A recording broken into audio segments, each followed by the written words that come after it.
Hi friends வணக்கம். ஆதி தாளத்தில் கோர்வை. இந்த கோர்வை வந்து இது 2 ஆவர்த்தனம், அடுத்தது 2 ஆவர்த்தனம், அடுத்தது 3 ஆவர்த்தனம், 3 ஆவர்த்தனம், 4 ஆவர்த்தனம். அதாவது 6 ஆவர்த்தனம் மட்டும் கூடிக்கிட்டே போகணும். இது தட்டுலேருந்து எடுக்கணும், அடுத்து தட்டு மடக்குலேருந்து எடுக்கணும். 6 ஆவர்த்தனம் மட்டும், அதாவது 4 அச்சரம் மட்டும் கூடிக்கிட்டே போகணும். கோர்வையை சொல்கிறேன் எப்படி இருக்குன்னு பாருங்க.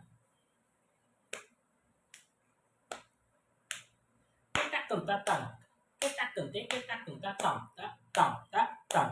Ketatung te ketatung tate ketatung tatam tatam tatam tatam tatam tatam.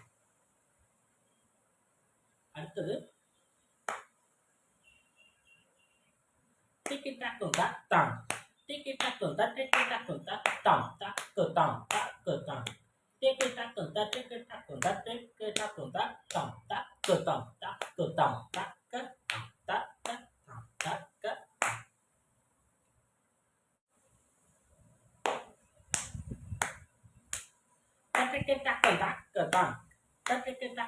Kita